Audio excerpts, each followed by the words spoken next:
que nous sommes prêts pour affronter un événement comme celui-ci. On le voit déjà dès ce matin, il y a déjà des tensions, des blocages, on a vu dans le 20e arrondissement de Paris notamment, et puis des opérations. We'll know about Veda Pitama, Rookies Cup runner-up last year to Brian Ariarte, and comes into...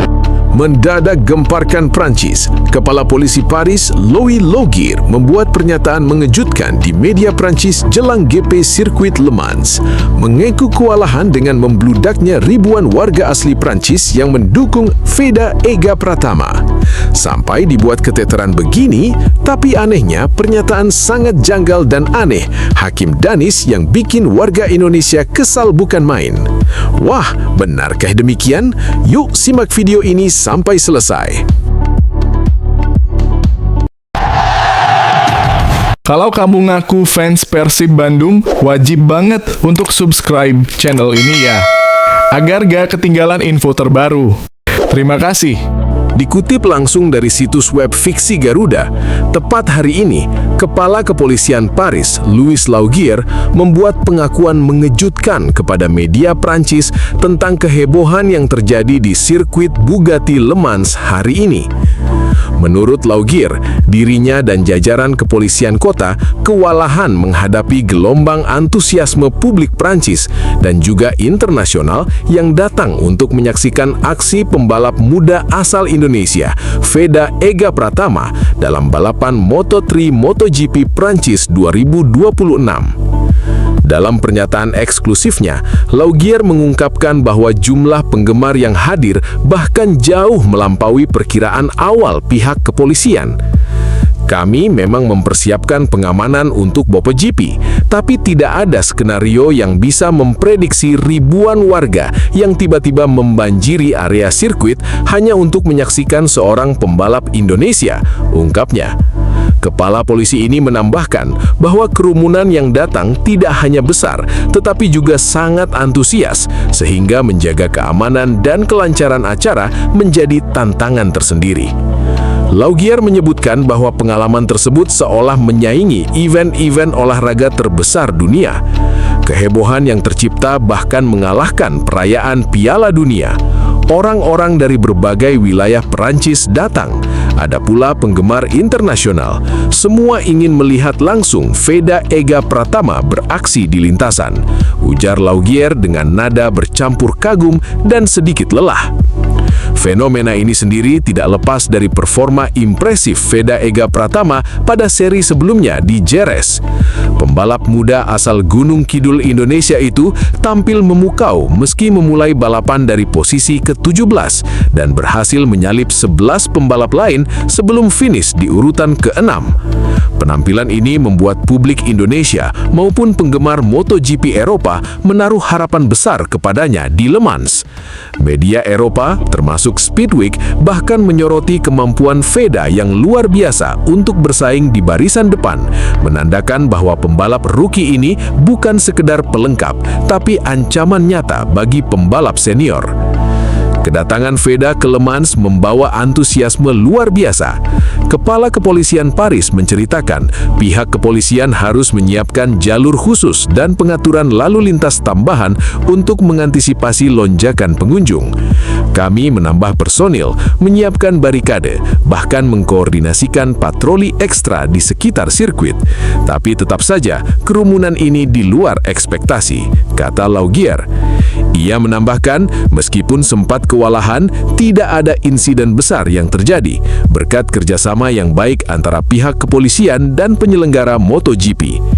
Laugier juga menekankan bahwa fenomena ini menunjukkan pengaruh global olahraga motor serta kemampuan seorang pembalap muda menarik perhatian internasional.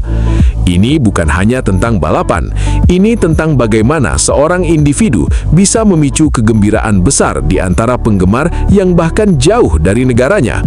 Kepala polisi itu bahkan mengibaratkan suasana di Le Mans saat balapan Veda sebagai festival mini yang dipenuhi energi dan antusiasme. Dalam balapan Moto3 Prancis 2026, Veda Ega Pratama tampil percaya diri setelah bekal performa gemilang di Jerez.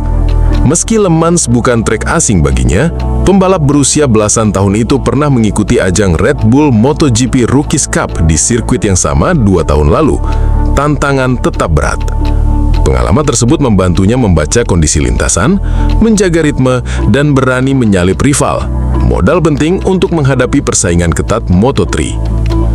Veda menunggangi motor Honda NSF 250RW dan menunjukkan kematangan balap yang berkembang pesat. Ia berhasil finish di posisi terdepan bagi banyak penggemar Indonesia yang hadir langsung, dan kehadirannya menjadi magnet bagi ribuan warga Prancis. Laugier menceritakan, beberapa kelompok penggemar bahkan melakukan perjalanan jauh hanya untuk mendukung Veda. Kami melihat kerumunan yang hampir tak terhitung jumlahnya. Ini benar-benar di luar dugaan. Saya bahkan harus mengatur ulang beberapa strategi pengamanan di menit-menit terakhir, tambahnya.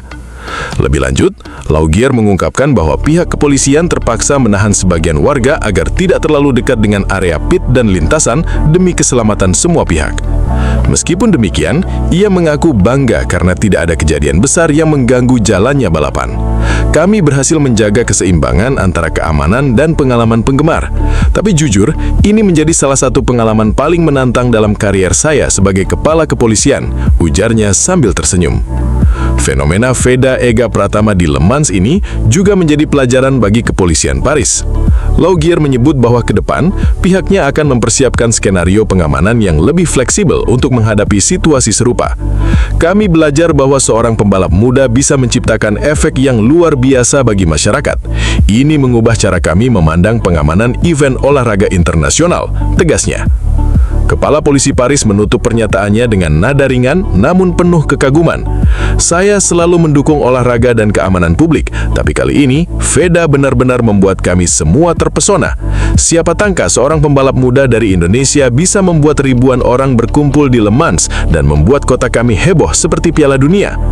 Dengan pengakuan jujur dari Laugier ini, jelas terlihat betapa fenomenal Veda Ega Pratama di mata penggemar global. Keberaniannya di lintasan dikombinasikan dengan daya tarik internasional, bukan hanya mengangkat nama Indonesia di kancah MotoGP, tapi juga menantang kapasitas pengamanan terbesar di kota Paris. Le Mans, setidaknya untuk akhir pekan itu, menjadi saksi keajaiban balap motor yang lahir dari kerja keras, bakat muda, dan gairah penggemar sejati. Sementara itu, di sisi lain, gelombang antusiasme publik Perancis di sirkuit Bugatti Le Mans ternyata tak membuat semua pembalap kagum. Hakim Danis, pembalap muda asal Malaysia, justru melontarkan komentar pedas dan penuh keangkuhan terkait fenomena Veda Ega Pratama, pembalap Indonesia yang mencuri perhatian dalam Moto3 MotoGP Prancis 2026. Dalam wawancara eksklusif dengan media olahraga regional, Hakim Danis mengaku heran dengan reaksi berlebihan publik Prancis terhadap performa Veda. Saya benar-benar tidak habis pikir. Orang-orang di Prancis sampai berbondong-bondong menonton Veda Ega Pratama seolah-olah dia juara dunia. Padahal jujur saja, menurut saya Veda hanya pembalap mediocre yang kebetulan tampil cukup baik di Jerez, ujar Danis dengan nada sinis. Hakim menambahkan bahwa kehebohan publik tersebut menunjukkan ketidaktepatan penilaian penggemar terhadap kualitas pembalap. Ini benar-benar lucu. Mereka bersorak-sorai, membuat kerumunan besar dan seolah tidak ada balapan lain yang lebih penting. Saya heran dengan pola pikir ini. Seperti balapan di Le Mans hanya tentang Veda, padahal ada pembalap lain dengan skill jauh lebih matang dan konsisten, kata Danis sambil menepuk bahu seolah yakin dirinya berbicara dengan logika mutlak. Komentar Hakim Danis ini datang di tengah sorotan global terhadap performa Veda. Pembalap muda asal Gunung Kidul itu memang berhasil menarik ribuan penggemar, termasuk warga Prancis sendiri, dengan tampil percaya diri meski memulai balapan dari posisi ke-17 di Jerez dan berhasil finish di urutan ke-6. Bahkan, Kepala Polisi Paris, Louis Laugier, sempat mengaku kewalahan mengamankan ribuan warga yang ingin menyaksikan langsung aksi Veda. Namun bagi Hakim Danis, itu bukan indikator kualitas balap. Hanya karena banyak orang datang dan berteriak, bukan berarti pembalap itu hebat. Saya melihat balapan, saya tahu siapa yang punya skill. Veda kurang impresif, mediocre, itu saja. Semua orang tampaknya terlalu mudah terbuai dengan hype. Pembalap Malaysia ini juga menyindir fenomena antusiasme publik Prancis yang ia sebut berlebihan dan tidak masuk akal. Saya pernah balapan di Eropa sebelumnya. Saya tahu bagaimana penonton menghargai balap motor. Tapi melihat mereka membanjiri Le Mans hanya untuk Veda, saya benar-benar tidak mengerti. Seolah-olah logika mereka hilang, ungkapnya, menegaskan keangkuhannya. Tak berhenti di situ, Hakim Danish bahkan membandingkan performa Veda dengan pembalap lain di lintasan. Kalau dibandingkan dengan rider-rider papan atas, Veda masih jauh. Kecepatan, strategi, dan kemampuan membaca balapan, semua itu masih kalah. Tapi masyarakat Prancis tampaknya lebih tertarik pada sensasi daripada skill sebenarnya. Itu yang saya pikirkan setiap kali melihat kerumunan itu, katanya sambil menatap sinis. Komentar pedas Danish ini memicu reaksi beragam di media sosial. Banyak penggemar Indonesia dan pengamat MotoGP mengecam pernyataannya yang dinilai meremehkan bakat pembalap muda. Namun, ada juga yang menganggap pernyataan ini bagian dari strategi psychological warfare ala pembalap yang ingin menanamkan tekanan pada pesaing. Meski kontroversial, Danish tetap bersikeras bahwa penilaiannya objektif. Saya tidak peduli soal hype atau jumlah penggemar. Skill adalah yang utama, bukan sorak-sorai atau kehebohan semata. Veda, maaf, menurut saya dia pembalap mediocre. Itu fakta. Tegasnya, menutup wawancara dengan ekspresi dingin dan angkuh. Sementara itu, Veda Ega Pratama tetap fokus pada balapan berikutnya, menghadapi seri MotoGP musim ini dengan tekad dan performa yang terus meningkat. Kehebohan Le Mans menurut banyak pengamat justru menjadi bukti popularitas global pembalap muda Indonesia itu, meski komentar pedas Hakim Danish mencoba meredupkannya. Fenomena ini menunjukkan sisi lain dunia balap motor. Bukan hanya soal kecepatan di lintasan, tetapi juga perang psikologis antara pembalap dan bagaimana persepsi publik bisa menjadi medan pertarungan tersendiri. Hakim Danish mungkin merendahkan, tetapi ribuan penggemar di Le Mans jelas punya pendapat berbeda. Tapi tunggu, benarkah kabar tersebut? Simak hasil penelusuran admin di akhir video ini ya guys. Setelah ditelusuri oleh admin, berita pertama tadi hanya karangan ya guys. Tujuannya untuk edukasi penonton karena mulai marak berita karangan yang menyebar di YouTube. Penulis juga sudah memperingatkan agar hati-hati sebelum menyebarkan video ke penggemar Valentino Rossi. Jagat sepak bola Indonesia kembali dibuat heboh oleh aksi sederhana namun penuh makna dari penyerang timnas Indonesia, Ole Romeni.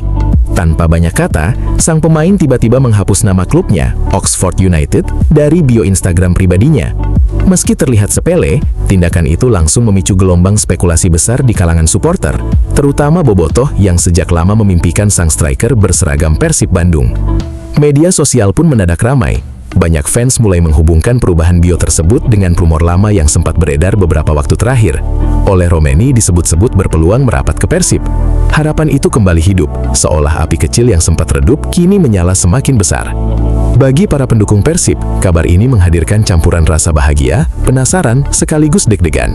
Mereka membayangkan bagaimana tajamnya lini depan Maung Bandung jika benar Ole datang ke Kota Kembang. Sosok pemain yang memiliki pengalaman sepak bola Eropa dan mental bertarung tinggi, anggap bisa menjadi kepingan penting untuk membawa Persib semakin disegani, baik di kompetisi domestik maupun Asia. Namun di balik euforia itu, masih ada rasa cemas yang menghantui. Hingga saat ini belum ada pernyataan resmi dari pihak Ole maupun Persib Bandung. Semua masih sebatas tanda-tanda samar yang membuat publik terus menebak-nebak. Para supporter pun dibuat harap-harap cemas, takut jika rumor indah ini hanya berakhir sebagai angin lalu. Meski begitu, dunia sepak bola memang selalu penuh kejutan. Satu perubahan kecil di media sosial bisa menjadi awal dari cerita besar yang mengubah perjalanan karir seorang pemain. Kini, para pecinta sepak bola Indonesia tinggal menunggu, apakah ini hanya kebetulan semata, atau benar-benar sinyal bahwa Ole Romeni akan segera memulai petualangan baru bersama Persib Bandung. Kabar mengejutkan datang menghampiri pecinta sepak bola Asia Tenggara. Turnamen bergengsi FIFA ASEAN Cup 2026 yang masih menjadi perbincangan hangat, kini memunculkan rumor baru yang membuat persaingan dipastikan semakin panas. Media ternama Singapura, The Straits Times, melaporkan bahwa dua raksasa Asia, China dan India, berpeluang besar ikut ambil bagian meski bukan anggota ASEAN. Rumor tersebut langsung mengundang perhatian besar publik sepak bola Asia. Pasalnya, kehadiran China dan India diyakini akan mengubah peta kekuatan turnamen secara drastis. Ajang yang sebelumnya diprediksi menjadi panggung dominasi negara-negara Asia Tenggara, kini berpotensi menghadirkan pertarungan yang jauh lebih berat dan penuh gengsi. Dalam laporannya, The Straits Times menyebut FIFA membuka kemungkinan mengundang China dan India bersama Hong Kong untuk tampil di edisi perdana FIFA ASEAN Cup 2026. Menariknya, pembagian divisi disebut akan ditentukan berdasarkan ranking FIFA, bukan menggunakan sistem promosi dan degradasi. Situasi ini jelas menjadi alarm serius bagi timnas Indonesia. Saat ini China menempati ranking 94 dunia, sedangkan India berada di posisi 136. Indonesia sendiri ada di peringkat 122 FIFA, yang membuat skuad Garuda diprediksi masuk ke divisi 1 bersama negara-negara kuat lainnya. Bayangan duel melawan China dan India pun mulai menghantui sekaligus membakar semangat para supporter merah putih. Di satu sisi, ini menjadi tantangan berat yang bisa menguras tenaga dan mental para pemain. Namun di sisi lain, kesempatan menghadapi lawan dengan kualitas lebih tinggi juga menjadi peluang emas untuk membuktikan bahwa Indonesia kini bukan lagi tim yang bisa dipandang sebelah mata. Yang membuat suasana semakin emosional, Indonesia disebut sudah dipastikan menjadi salah satu tuan rumah divisi 1. Artinya, laga panas kontra China atau India sangat mungkin berlangsung di hadapan puluhan ribu pendukung Garuda sendiri. Stadion yang penuh warna merah putih berpotensi menjadi saksi pertarungan besar yang syarat gengsi dan emosi. Berdasarkan prediksi sementara, divisi 1 akan diisi 8 negara dengan ranking FIFA terbaik, yaitu Thailand, China, Vietnam, Indonesia, Filipina, India, Malaysia, dan Singapura. Sementara divisi 2 diperkirakan dihuni Hong Kong, Myanmar, Kamboja, Laos, Brunei Darussalam, serta Timor Leste. Format turnamen pun dibuat berbeda dan lebih singkat. Tidak akan ada babak semifinal. Setelah fase grup selesai, juara grup langsung bertarung di final untuk memperebutkan trofi, sementara runner-up grup memainkan laga perebutan posisi ketiga. Tak hanya soal gengsi, FIFA ASEAN Cup 2026 juga menawarkan hadiah fantastis yang membuat semua peserta semakin termotivasi.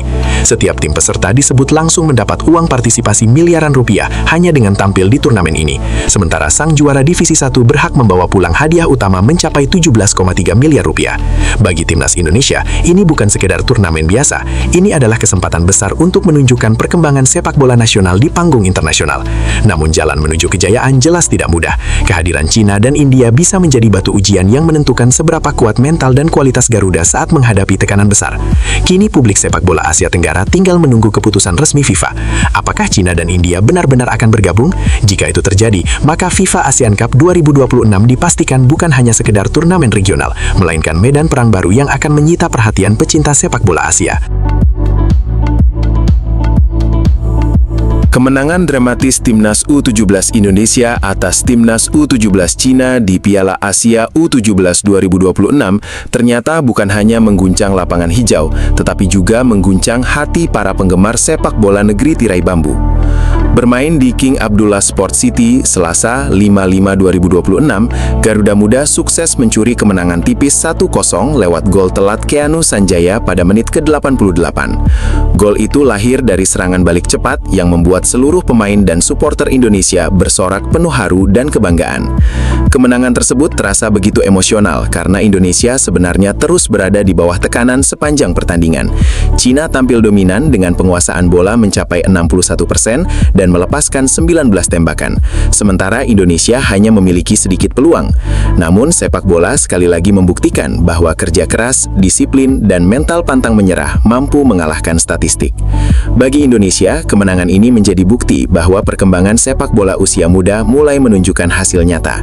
Namun di sisi lain, hasil tersebut justru menghadirkan luka mendalam bagi publik sepak bola Cina. Media Cina ramai-ramai meluapkan kekecewaan mereka. Titan Plus bahkan menyebut kekalahan itu sebagai cerminan menyedihkan kondisi sepak bola Cina saat ini. Mereka mengkritik keras sistem pembinaan usia muda yang dianggap gagal melahirkan generasi emas baru. Dalam laporan pedasnya, Titan Plus menilai para pemain muda Cina yang lahir tahun 2009 belum layak disebut generasi terbaik. Kritik itu terasa sangat menyakitkan karena sebelumnya skuad muda Cina sempat dipuji sebagai salah satu tim U17 paling berbakat yang pernah mereka miliki. Tak kalah keras, komentar dari Sport Cina juga menunjukkan betapa terpukulnya publik Cina. Banyak penggemar tak percaya tim mereka kembali tumbang dari Indonesia.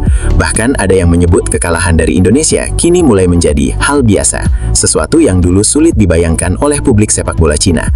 Rasa kecewa itu semakin besar karena sebelumnya tim senior Cina juga gagal bersaing melawan Indonesia di kualifikasi Piala Dunia 2026 zona Asia. Kini kekhawatiran baru muncul. Cina dianggap mulai tertinggal dari Indonesia, bukan hanya di level senior tetapi juga di level usia muda. Komentar pedas dan penuh frustrasi membanjiri media sosial Cina. Banyak fans mengaku sedih melihat sepak bola negara mereka terus mengalami kemunduran, sementara negara-negara Asia lain termasuk Indonesia justru menunjukkan perkembangan yang signifikan. Kekalahan ini juga membuat langkah Cina menuju Piala Dunia U17 2026 semakin berat. Mereka kini berada di grup neraka bersama Jepang dan Qatar. Sementara Jepang sukses memimpin klasemen grup B setelah mengalahkan Qatar 3-1. Di tengah tekanan besar yang menghantam Cina, Indonesia justru membawa pulang harapan besar. Garuda Muda kini menjaga peluang lolos ke babak berikutnya, sekaligus membuka mimpi tampil di Piala Dunia U17 2026. Kemenangan ini bukan sekedar 3 poin. Ini adalah simbol perubahan, simbol kerja keras, dan simbol bahwa sepak bola Indonesia perlahan mulai bangkit serta mendapat rasa hormat di level Asia. Kini tantangan berikutnya sudah menanti. Indonesia akan menghadapi Qatar, sementara Cina harus menjalani laga hidup mati melawan Jepang. Satu pertandingan telah usai, tetapi drama dan emosi di grup B baru saja dimulai.